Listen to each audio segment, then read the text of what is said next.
아들 부부를 아끼고 사랑하던 정혜숙 씨. 그러나 어쩐 일인지 아들 부부는 명절에도 전화 한 통 없습니다. 그러던 어느 날 혜숙 씨의 남편 성우 씨가 쓰러지고 맙니다. 다급한 혜숙 씨는 아들 부부에게 연락을 했다가 며느리가 자신을 차단했다는 걸 알게 됩니다. 이 가족들에게는 어떤 사연이 있는 걸까요? 이제 그 이야기를 시작합니다. 새벽 5시부터 정혜숙의 손은 쉴 새 없이 움직였다다.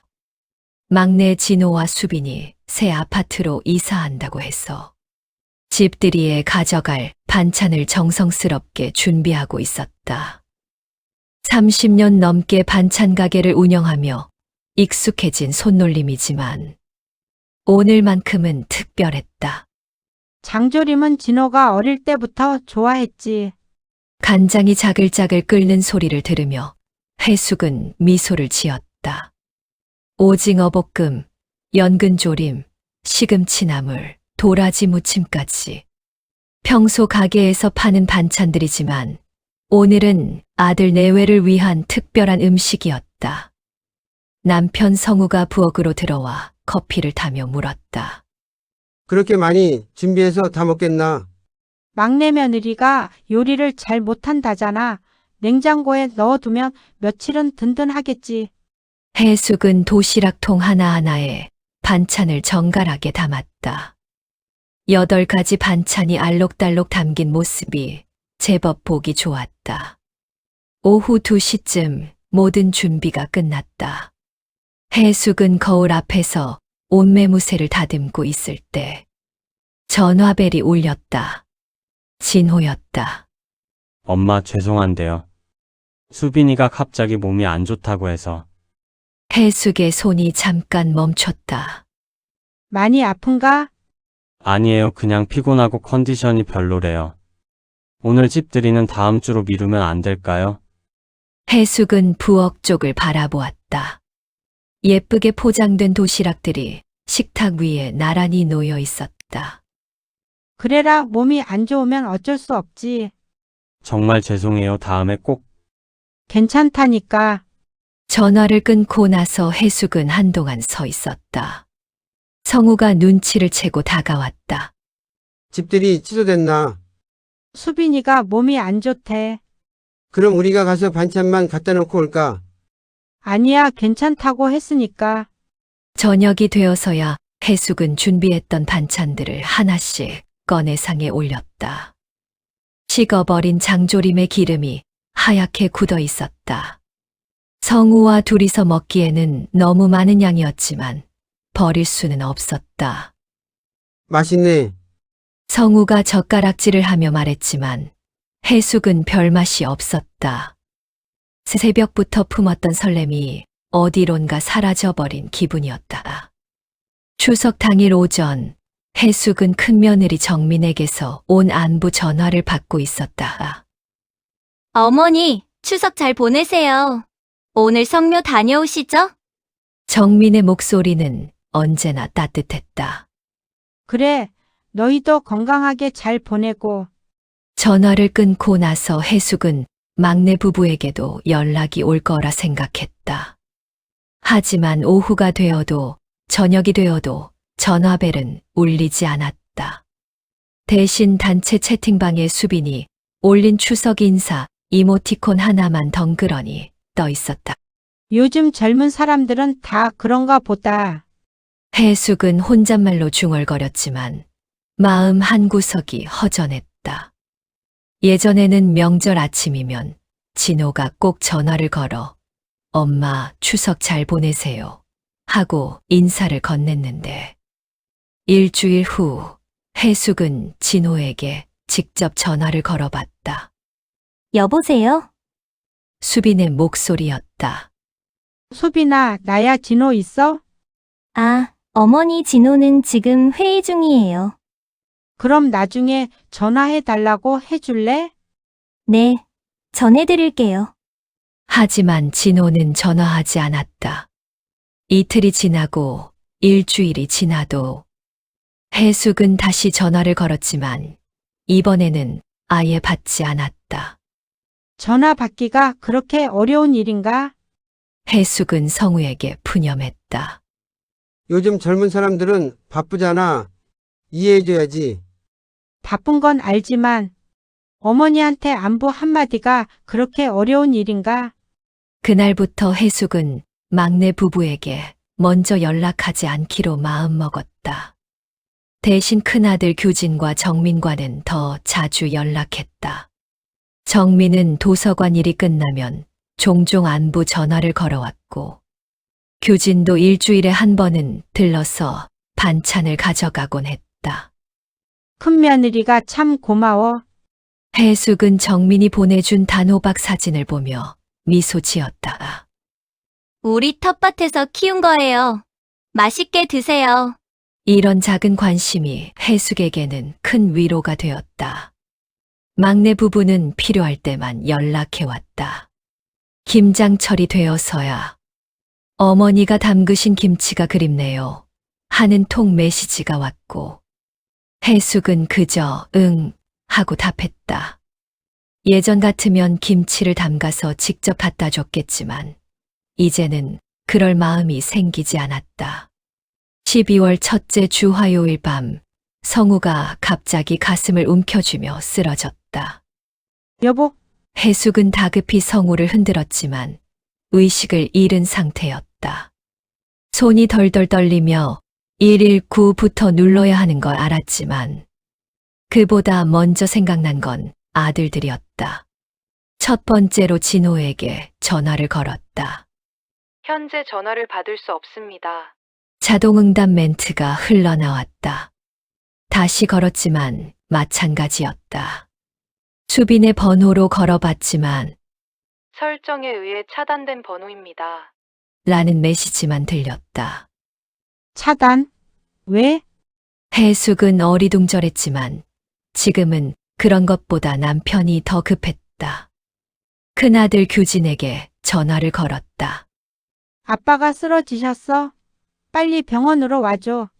지금 가요. 어머니! 119를 부르고 병원으로 향하는 동안 해숙은 계속 진호에게 전화를 걸어봤지만 받지 않았다. 응급실에서 기다리는 동안 규진이 가장 먼저 달려왔다. 이어서 정민도 왔고 둘은 해숙을 다독이며 의사를 기다렸다. 막내는 안 와? 규진이 물었다. 연락이 안 돼. 해숙은 고개를 저었다. 전화를 받지 않아서 차단까지 해놨어. 해숙의 목소리가 떨렸다. 차단을? 다행히 성우는 과로와 스트레스로 인한 일시적 실신이었고 큰 문제는 없었다. 하지만 하룻밤 입원해서 경과를 봐야 한다고 했다. 새벽 2시쯤 진호가 수빈과 함께 나타났다. 아버지 괜찮으세요? 진호는 숨을 헐떡이며 물었다. 왜 이제 와? 해숙의 목소리에는 원망이 섞여 있었다. 전화를 몇 번을 걸었는데 받지도 않고.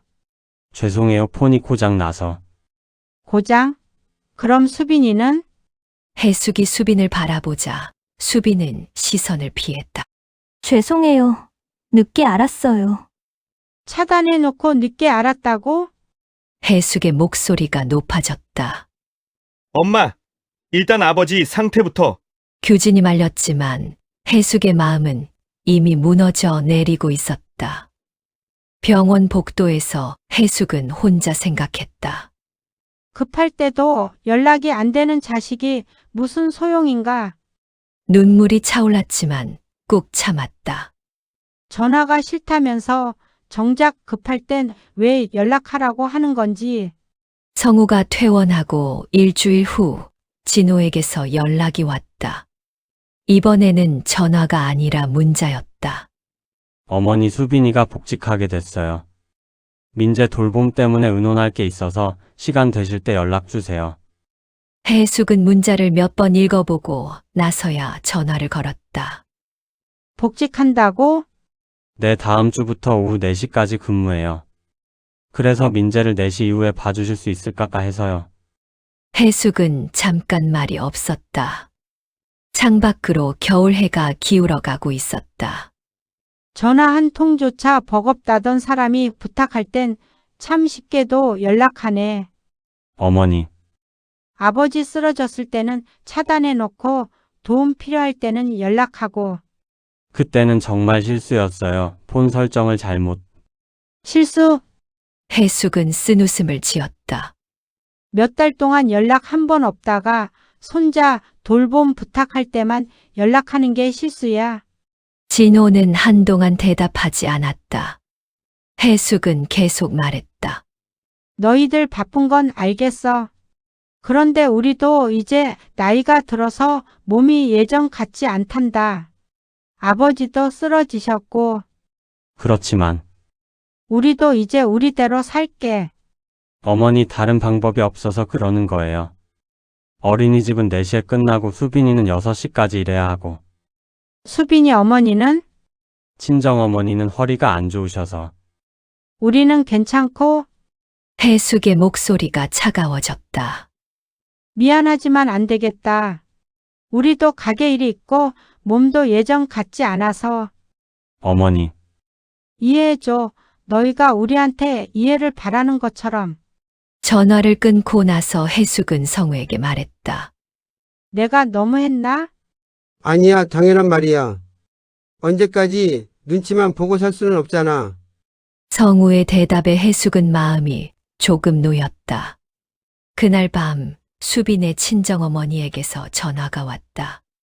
사모님 죄송하지만 민재 좀 봐주실 수 없을까요? 수빈이가 복직하는데. 죄송하지만 저희도 몸이 예전 같지 않아서요. 해숙은 정중하지만 단호하게 거절했다. 너무 야박하신 것 아닌가요? 친손자인데. 저희가 야박한가요? 그럼 지금까지는 뭐였나요? 해숙은 더 이상 참지 않기로 했다. 연락도 안 하고 지내다가 필요할 때만 찾는 게 더 야박하지 않나요? 봄이 왔다. 반찬 가게에는 새순나물과 냉이, 달래가 들어오기 시작했다.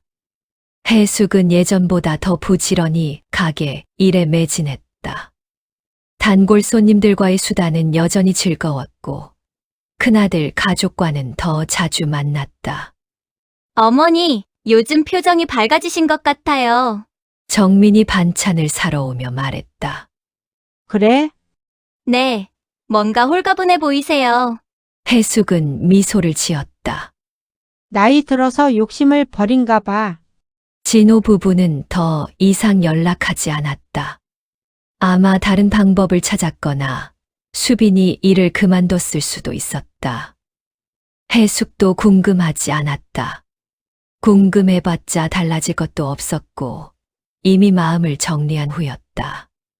어느 화요일 오후 가게에 낯익은 여자가 들어왔다. 수빈의 친정어머니였다. 사모님, 안녕하세요.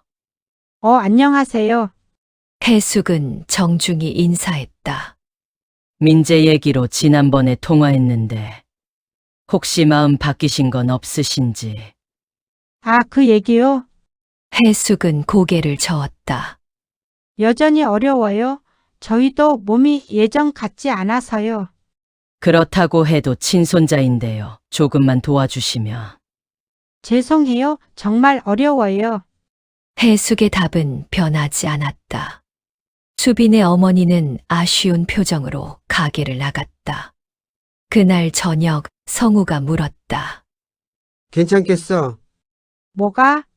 나중에 후회하지 않을까? 해숙은 잠깐 생각하다가 대답했다. 후회할 일이 있다면 그동안 너무 참고 살았다는 거지. 미역국을 끓이며 해숙은 생각했다. 전화가 오지 않는다고 해서 세상이 끝나는 건 아니었다. 여전히 해야 할 일이 있었고 만날 사람들도 있었다. 무엇보다 자신을 위한 시간이 생겼다. 이제는 나를 위한 하루로 채워야지. 해숙은 보글보글 끓는 미역국을 보며 중얼거렸다. 전화기는 조용했지만 마음은 오히려 단단해졌다. 반찬을 담는 손끝이 여전히 따뜻하다면 그걸로 충분했다.